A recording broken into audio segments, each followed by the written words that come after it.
इस क्वेश्चन में कुछ मॉलिक्यूल्स इन आयंस दिया हुआ है और बोला गया है इनमें से कितने मॉलिक्यूल इन आयन का सेंटर एटम का जो हाइब्रिडेशन होगा वो होगा sp3। तो ध्यान देंगे इसमें बेसिक कॉन्सेप्ट क्या होता है, जब भी किसी एटम का आपको हाइब्रिडेशन निकालना होता है तो सिंपली क्या करना है, आपको काउंट करना है सिग्मा बॉन्ड कितना होगा उस एटम में और प्लस लोन पेयर कितना होगा, ठीक है। और दोनों को जोड़ लेना है। इसको हम सम को अगर हम n बोल रहे हैं तो n का वैल्यू अगर 2 आता है तो उसके इसमें जो हाइब्रिडेशन होगा उसको बोलते हैं हम लोग sp।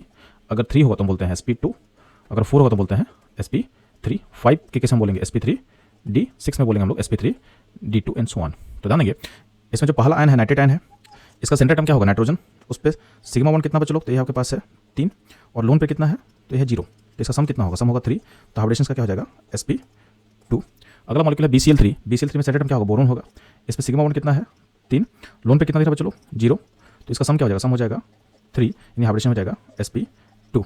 नेक्स्ट जो आयन आपके पास है ये है ClO2-, इसमें सेंटर एटम क्या होगा क्लोरीन होगा, इसमें सिग्मा बॉन्ड कितना है 2, लोन पे कितना है 2, सम कितना होगा इसका 4, इस केस में इसका हाइब्रिडेशन क्या हो जाएगा sp3।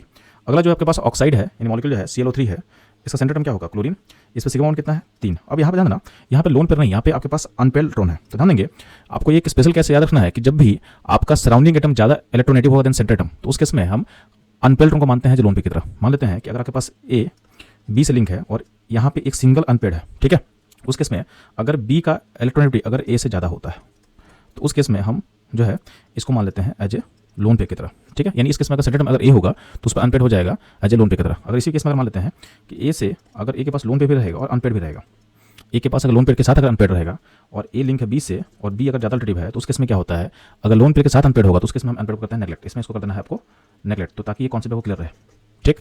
अब यहाँ पे इस केस में क्लोरीन लिंक है ऑक्सीजन से, ऑक्सीजन ज़्यादा इलेक्ट्रोनेटिव है देन क्लोरीन और यहाँ पे सिंपल सिर्फ अनपेयर्ड इलेक्ट्रॉन है तो इसको मानोगे एज ए लोन पेयर की तरह, ठीक। तो यहाँ पे इस केस में लोन पेयर कितना हो जाएगा 1, तो अल्टीमेटली सम हो जाएगा 4, तो इसका जो Cl का हाइब्रिडेशन हो जाएगा इसमें हो जाएगा sp3।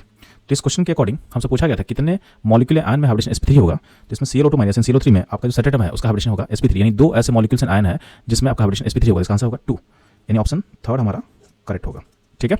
इसमें एक चीज मैं ऐड करना चाहता हूँ कि अगर आपके पास एग्जाम्पल के लिए लेते हैं हम लोग ClO2 मॉलिक्यूल, तो ClO2 मॉलिक्यूल में अगर आपसे पूछा जाए कि क्लोरीन का हाइब्रिडेशन क्या होगा तो पहले फिगर बना लो। तो फिगर के अकॉर्डिंग क्लोरीन पे एक लोन पेयर के होगा और एक अनपेयर्ड भी होगा। तो आपको मैं क्या समझाया हूँ कि अगर आपके सिस्टम में आपके पास लोन पेयर के साथ अनपेयर्ड होगा तो उस केस में अनपेयर्ड को करना आपको नेगलेक्ट, उसमें ज़्यादा सोचना नहीं है। अगर लोन पेयर के साथ अनपेयर्ड होगा तो अनपेयर्ड करना नेगलेक्ट। तो इस केस में आपका Cl का जो हाइब्रिडेशन होगा तो इसमें सिग्मा बॉन्ड कितना है 2 और लोन पे कितना होगा 1, तो इस केस में क्लोरीन का जो हाइब्रिडेशन हो जाएगा sp2। तो इस क्वेश्चन के थ्रू जितना भी इन्वॉल्व कॉन्सेप्ट आपके पास आ सकता है सारे को हम डिस्कस कर चुके हैं। तो इस तरह के इंटरेस्टिंग एनालिसिस के लिए हमारे साथ जुड़े रहें। मिलते हैं हम लोग नेक्स्ट क्वेश्चन पे।